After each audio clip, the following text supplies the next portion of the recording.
Steven, congrats on the film. The Old Man was really intense, and you're no stranger to giving intense performances, but this is almost to a next level. Can you speak to just channeling your emotion for your character in Old Man, because it's some of your finest work? Oh, that's very kind of you. Thank you. I was taking it. I was trying to. I spent a lot of time absorbing the words, because there are so many words in this one, right? And he is such a verbal character that I really wanted to make the words second nature. I wanted to learn them so I could forget them. So when I opened my mouth, they would come cascading out in whatever form they kind of chose to take. I wanted to get myself to a point where I could just abandon myself to the character and let the character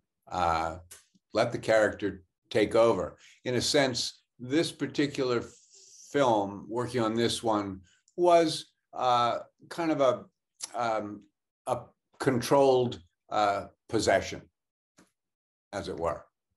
I allowed that to happen. You mentioned a lot of words, and so much of this film is you talking to Mark Center. Can you just speak to him as a scene partner, because you're really able to play off each other really well? Yeah, I thought we complemented each other very, very well.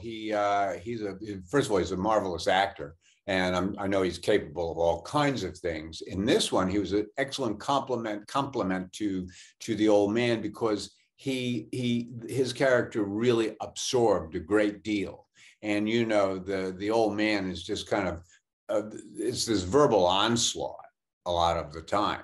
And he was able to absorb and deflect, and also I could see the words that I spoke were landing deeply within him. At times they were having an effect on him, which of course in turn has a great effect on me. And he brought a great honesty, and I would say an innocence and a mystery to the role, and so I think between the two of us, we covered a lot of emotional and psychological ground. You have a great theater background, and do you feel like in a script like this, where you are giving so many speeches, that background kind of comes into play here, or how did that work?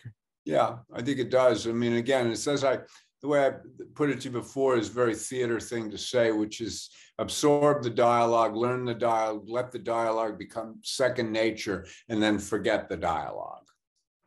Yeah, Just and I expect that the dialogue will happen. So that's pure theater, it seems to me. Yeah. I love the twist in the movie, and no spoilers, but what was your reaction when you were reading the script and you kind of saw just how the story all came together? Well, I mean, I scratched my head continually when I was reading this the first time through, going, what the hell is going on here? What's happening here exactly? Huh? And look, that was one of the main attractions of the script to me, was that I found it very, very difficult to put my finger on exactly what was going on. It was like trying to capture mercury in your hand, this thing. And so by the time you get to kind of the twist on it, it's just another unexpected move in a series of unexpected events, it seems to me. Yeah, and one of the highlights of the film is when you're telling this really messed up salesman story in the middle of the film, and we're seeing like flashbacks, Right. but it's all such an impassioned speech. How was it filming, those two sections? It was those were long days. Every day was a long day, but they were fruitful, because once you and there's nothing in there that we didn't shoot at least 6 or 7 or 8 or 9 times from all kinds of different vantage points. So I can't ever remember a time when we didn't leave it all on the table, or when we left anything, to chance. We thoroughly massaged kind of every scene that we did, whether it was my idea, whether it was Lucky's idea, whether it was Mark's idea, in terms of what I was saying, where it should happen. Yeah, we just kind of went at it because we were in such a, in a very finite space. That cabin was it was limited. And when you got those kind of limitations, it really encourages you to kind of explore inward, to go deeper. Yeah.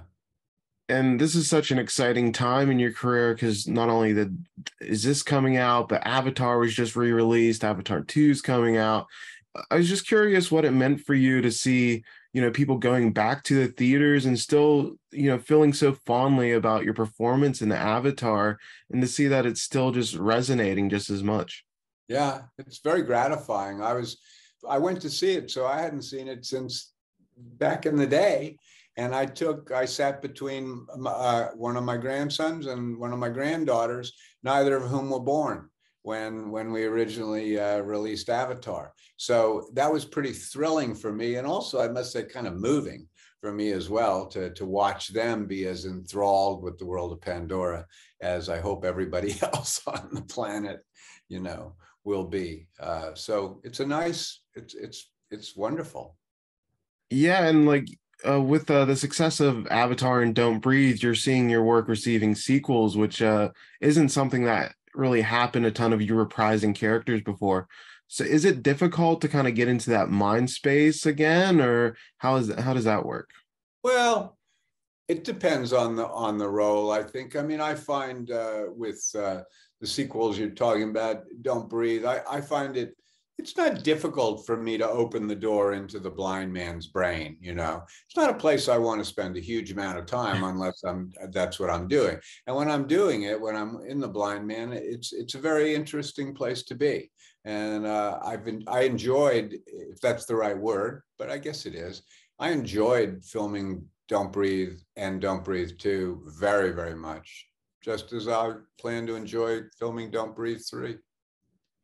Awesome. And you have some really interesting work coming up. I saw you're involved in a Willie Pep movie playing Bill Gore, who's such a great boxing trainer. What drew you to that role? I like boxing movies, and they give me a call and asked if I could come in and do this. And I couldn't, you think of 10 reasons to say no, but I couldn't really in the end think of any. So I thought, sure, I'll come in and I'll do it. And I'm very glad I did, because I enjoyed working on that picture. I was just on it for 3 or 4 or 5 days, something, but in Hartford. But of course, Willie Pep was an amazing fighter, and Bill Gore is he's a Hall of Fame trainer. And so it was good to do that. I'm looking forward to seeing the movie. I haven't seen a foot of it. Awesome. And, Lucky McKee, can you just speak to the collaborative nature of this film? Because you're talking about how he was willing to listen to everybody's ideas for these scenes. Well, he's I enjoyed working with Lucky very much. First of all, you think that he really is, he understands his craft very, very well. Just the mechanics of making the movies, very assured with it, knows what he wants to do. And that fills you on with confidence. But in terms of just working the scenes and everything, he'd be right in there and kind of dialing nuance, talking about something that really moved him in that last take. And so it was just a good, trustworthy relationship between director and actor that we had. I found that he's easy to work for. He doesn't let a scene go. He's very demanding and everything. There have been times when I say, let's walk away, and he'd say, let's get one more. And I'd say, okay, whatever you need, man.